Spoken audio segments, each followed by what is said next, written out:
धन्यवाद chairman sir.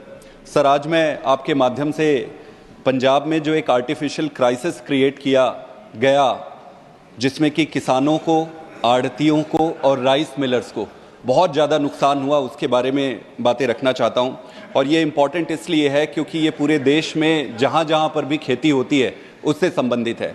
Honourable chair sir, अनाज को खरीदने की एक प्रणाली होती है, एक प्रक्रिया होती है। इस प्रक्रिया में जो किसान है वो मंडी में जाता है और मंडी पे अपने अनाज को बेचता है।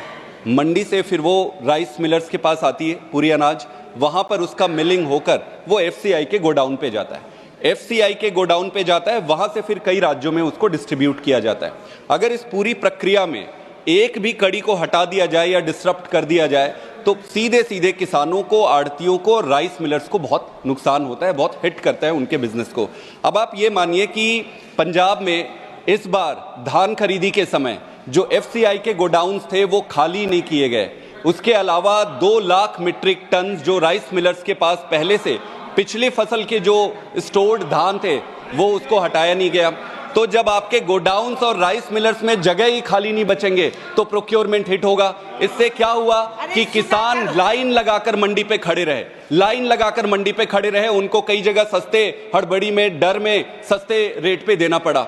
इसके अलावा यह भी हुआ कि किसान की अगली फसल में देरी हुई। किसानों की अगली फसल में देरी होती है, पूरे सीधे देश के इकोनॉमी पर, अर्थव्यवस्था पर फर्क पड़ता है। आढ़तियों को फर्क ये पड़ता है, पहले 2.5% एमएसपी पे दिया जाता था, आज केंद्र सरकार ने उसको सीधे सिर्फ फिक्स कर दिया 45 रुपए पे। बहुत ज्यादा नुकसान है उनको। राइस मिलर्स को अगर आप लेंगे, राइस मिलर्स की जो फायदे होते हैं, वो जो मिलिंग करते हैं उस पे जो बाई प्रोडक्ट बचता है उसी पे फायदा होता है, उनका मिलिंग रुक गया। इस तरीके से जो एक पूरा इकोनॉमिक एग्रेरियन स्टेट्स के इकोसिस्टम है उसको डिस्टर्ब करने का प्रयास किया गया। पंजाब सरकार ने पिछले 6 महीने में 7 चिट्ठियां लिखी, उसका कोई जवाब नहीं आया। यह रिक्वेस्ट किया गया कि जो गुड्स की ट्रेन्स होती है जो 18 है उसको बढ़ाकर 36 किया जाए। मेरा यह मानना है कि अगर इस तरीके से हम एस्टैब्लिश्ड प्रोसेस को डिसरप्ट करेंगे तो आप मुझे ये बताइए, आपके माध्यम से मैं ये देश से पूछना चाहता हूं, क्या एफसीआई के पूरे प्रोसेसेस स्टैंडर्डाइज्ड नहीं है?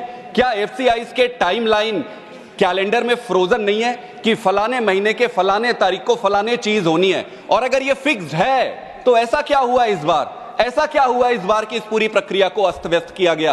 क्या सरकार किसानों से अभी भी बदला लेना चाहती है? क्या केंद्र सरकार उस काले कानून वाले मैटर पे अभी भी बदला? मेरा ये सबमिशन है,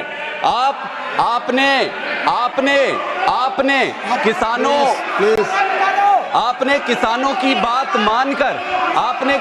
की बात मानकर बड़ा दिल दिखाया है, आप उसका क्रेडिट लीजिए, वो बड़प्पन।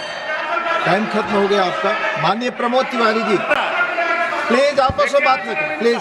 माननीय उपाध्यक्ष जी, आप सीट पर बैठकर ना बोलें। संजय जी, आप प्लीज सीट पर बैठकर ना बोलें। देश के युवाओं की बड़ी संख्या में आज नशे के गिरफ्त में है। यह संख्या लगातार बढ़ती जा रही है, जो चिंता का विषय है। मादक द्रव्यों का सेवन देश के शारीरिक और सामाजिक आर्थिक स्वास्थ्य पर प्रतिकूल प्रभाव डाल रहा है। National drug dependent treatment report के अनुसार देश के आबादी के 10 से 75 वर्ष तक के करीब 20% लोग किसी न किसी तरह नशे के आदी हैं। एक सरकारी एजेंसी अवैध ड्रग कारोबार का आकार लगभग 30,000 करोड़ रुपए आती है। 2014 से लेकर 2023 तक, जून तक, नारकोटिक्स कंट्रोल ब्यूरो द्वारा जब्त किए गए नशीले पदार्थों की मात्रा में लगभग 100% की वृद्धि हुई है और इससे निपटने वालों के मामले दर्ज मामलों में 152% की वृद्धि हुई है। सरकारी आंकड़ों में नशा करने की वजह से 2017 में से 7 से 45, 2018 में 8 से 75, 2019 में 7 से 4 लोगों की मौत हुई। सबसे ज़्यादा मौत राजस्थान और उत्तर प्रदेश में हुई है। इससे 30 से 45 आयु वर्ग के लोगों की संख्या सबसे ज़्यादा है। नशाखोरी से उपजी समस्याओं के चलते औसतन 7-8 लोग रोज आत्महत्या करते हैं। प्रमुख भारतीय शहर अब सिंथेटिक ड्रग से भरे पड़े हैं। अफगानिस्तान और पाकिस्तान की सीमाओं से ड्रग की तस्करी के लिए कई मामले सामने आ चुके हैं। नशीली दवाओं की तस्करी से भारत की सीमा सुरक्षा को खतरा पैदा हो रहा है। जब जब ड्रग्स की सप्लाई की बात होती है तब गुजरात के मुंद्रा पोर्ट का नाम जरूर आता है।